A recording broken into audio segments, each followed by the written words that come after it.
Ketua Majelis Tinggi Partai Demokrat Susilo Bambang Yudhoyono menulis buku berjudul The President Can Do No Wrong, Pilpres 2024 dan Cawe-Cawe Presiden Jokowi. Dalam bukunya ia menyinggung banyak hal yang berkaitan dengan dugaan keikutsertaan Jokowi dalam Pilpres 2024. Mulai dari isu pencegahan Anies Baswedan sebagai capres, endorsement capres tertentu, hingga upaya peninjauan kembali KSP Muldoko di Mahkamah Agung. Lantas apa yang menjadi tujuan SBY membuat buku tersebut? Kita akan membahas bersama Sekretaris Majelis Tinggi Partai Demokrat Andi Alfian Malarangeng. Selamat malam Bang Andi. Selamat malam, Assalamualaikum. Waalaikumsalam warahmatullah. Bang Andi, sebenarnya apa yang menjadi alasan dari Pak SBY menuliskan buku ini? Ini kan merupakan buku untuk pembelajaran bagi kader-kader Partai Demokrat tentang kepemimpinan dan juga bagaimana penggunaan kekuasaan agar tidak melampaui batas.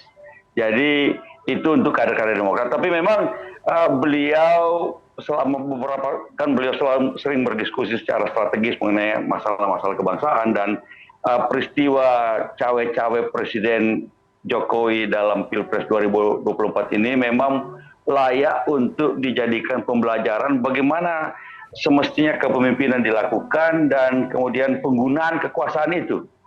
Karena ya Pak SBY kan juga mantan presiden, tahu bagaimana kekuasaan presiden yang begitu luas itu. Dan kalau tidak hati-hati bisa menyebabkan paling tidak sesuatu menjadi tidak etis. Yang kedua bisa abuse of power atau obstruction of justice, penyalahgunaan kewenangan ataupun juga menghalang-halangi terhadap proses hukum. Nah, dalam konteks ini yang ingin disampaikan oleh Presiden bahwa Pak SBY tentang kekuasaan itu sendiri, bahwa kekuasaan itu tidak tak terbatas. Karena itu kalaupun misalnya cawe-cawe Pak SBY, Pak Jokowi itu dalam titik tertentu bisa saja, boleh saja dalam arti melakukan endorse, menginginkan pasangan ini yang ikut bersaing atau yang ini jangan bersaing atau mana yang dia sukai, itu bisa saja sah-sah saja. Tapi harus dipahami bahwa pertama apa yang dimaksud dengan kepentingan nasional itu, apakah itu termasuk survival interest dari bangsa Indonesia atau vital interest ataupun itu major interest atau sebenarnya kepentingan diri sendiri.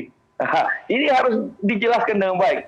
Juga apakah itu kalau Presiden Jokowi ingin melakukan endorsement atau menyukai salah satu calon dan tidak suka dengan calon lain, selama tidak menggunakan resources negara, sumber daya negara, apalagi aparat negara, maka ya sah-sah saja. Tapi kalau sudah menggunakan aparat negara, dia menjadi abuse of power, penyalahgunaan kewenangan. Dan kalau itu salah-salah sedikit, kalau dia menggunakan instrumen hukum untuk menjegal seseorang, dia bisa kena obstruction of justice. Yang semuanya masuk dalam pasal 7 Undang-Undang 45, yaitu soal pemaksulan. Intinya bahwa Pak SBY ingin menyampaikan kepada kader-kader Partai Demokrat bahwa Presiden itu can do no wrong. Istilah Presiden can do no wrong bukan berarti Presiden selalu benar dan tidak mungkin salah. Tapi justru Presiden itu tidak boleh salah. Sehingga kalau kader-kader Partai Demokrat nanti pada tingkatan manapun kalau memegang kekuasaan tidak boleh salah, kira-kira begitu, bukan kemudian selalu benar. Oke, berarti Presiden tidak boleh salah. Nah, tadi yang cukup menarik adalah ini dikatakan bukunya dibuat untuk kader-kader Partai Demokrat, tapi membahas juga mengenai Presiden. Jadi sebenarnya tujuannya untuk siapa nih? Apakah ada hubungannya juga dengan cawe-cawe Jokowi kemarin atau justru memang ya hanya untuk internal saja sebenarnya? Ya. Proses cawe-cawenya Presiden Jokowi kan merupakan contoh yang bisa dijadikan pembelajaran bagi kader Demokrat. Jadi menggunakan contoh itu untuk proses pembelajaran tentang kepemimpinan dan kekuasaan tadi itu. Nah, ini yang merupakan dengan adanya kasus itu kan bisa dibedah satu persatu. Kalau begini itu oke, sah-sah saja barangkali. Tapi kemudian kalau ini unethical, kalau sudah begini itu ilegal pada dasarnya. Dan itu, jadi bagi kader Demokrat harus memilah-milah seberapa luas kekuasaan itu, di mana batas-batas kekuasaan itu. Melanggar batas itu, bagi pejabat-pejabat negara tertentu konsekuensinya fatal. Nah, Oke. itu karena kita berada dalam konteks demokrasi, di mana rakyatlah yang berdaulat dan kemudian ada undang-undang dasar yang perlu dipatuhi oleh siapapun yang memegang kekuasaan di Indonesia. Oke, oke. Berarti sebagai pengingat begitu ya, jangan sampai abuse of power dan sebagainya begitu. Tapi Bang Andi, kalau dilihat memang ini sepertinya ada asumsi juga dari publik bahwa ini ada tendensi politik karena ditulis oleh seorang tokoh politik, isinya tentang politik menghadapi tahun politik. Pendapat Anda gimana? Nah, ini kan Pak SBY itu kan sehari-harinya sekarang sebenarnya melukis. Tapi pada titik-titik tertentu sebagai negarawan tentu saja beliau ingin menyampaikan bagaimana pandangannya terhadap isu-isu yang sedang hangat di dalam negeri kita, yang kemudian kepada kader-kader Demokrat bagaimana menyikapi situasi semacam itu.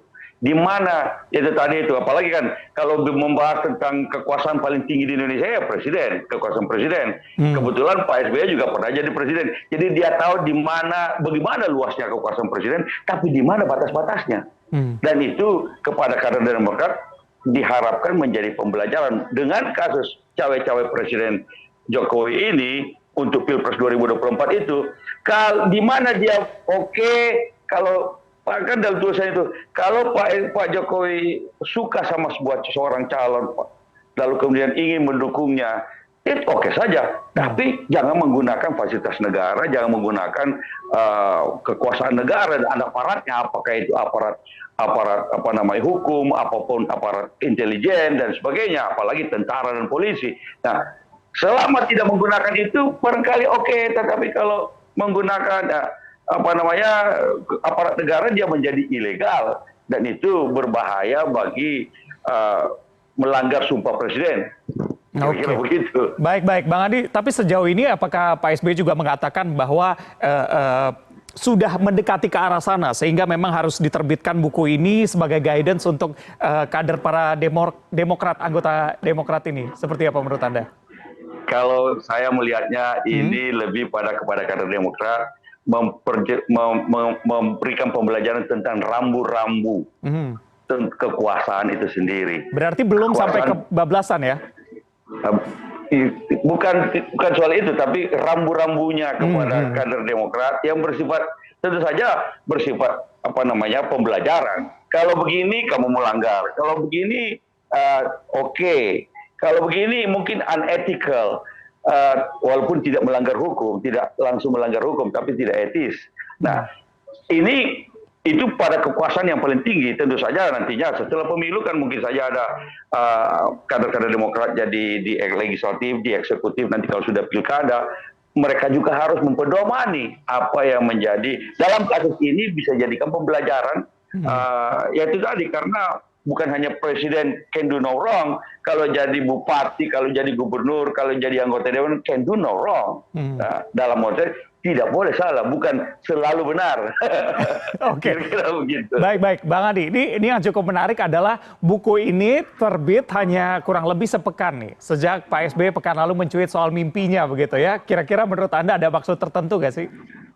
Sebenarnya tidak langsung terkait dengan mimpi tersebut. Kalau mimpi itu kan ingin barangkali di dalam alam bawah sadarnya beliau memimpikan situasi yang di mana mantan-mantan presiden itu ada silaturahim, ada bisa bersama-sama dalam satu gerbong, walaupun tujuannya bisa berbeda-beda, tapi mereka bisa the President's Club lah, kira-kira begitu untuk Indonesia, sama dengan Presiden Amerika, mantan Presiden Amerika dulu Clinton dan Bush senior bersama-sama mewakili Presiden Amerika datang ke Aceh untuk melihat bagaimana bantuan Amerika Serikat di dalam tsunami Aceh. Tapi, nah kalau Indonesia, mantan-mantan Presiden Indonesia juga bisa bekerjasama untuk kepentingan bangsa, itu satu yang baik. Tapi khusus untuk tulisan ini lebih pada bagaimana kader-kader Demokrat bisa melihat, bisa melihat di mana batas-batas kekuasaan itu.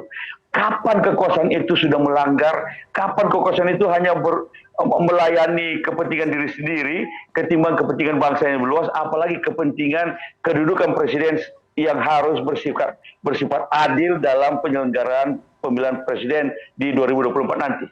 Oke, Bang Andi, kita masih bahas sedikit soal mimpinya begitu ya. Pak SBY dalam mimpinya kan menyebut nih, seolah-olah memang sudah terjadi rekonsiliasi dengan PDIP begitu ya. Tapi dengan terbitnya buku ini, apakah ini sebagai tanda bahwa rekonsiliasi tersebut nggak terjadi? Atau ini memang justru ditujukannya untuk Jokowi secara pribadi, bukan kepada PDIP begitu menurut Anda? Kalau ditujukannya ini kepada kader Demokrat, bukan kepada siapa-siapa. Iya, Tapi iya. kalau dalam proses rekonsiliasi, kita menyambut baik hal tersebut. Karena persoalannya kan kami ya, selalu menyambut baik kemungkinan untuk berkomunikasi dengan teman-teman di PDIP, tapi juga dengan partai-partai lain.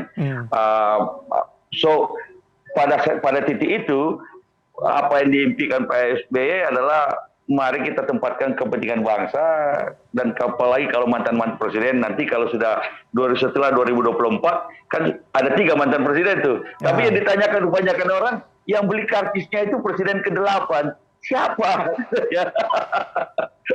Ya kita lihat itu biar rakyat yang menentukan nantinya.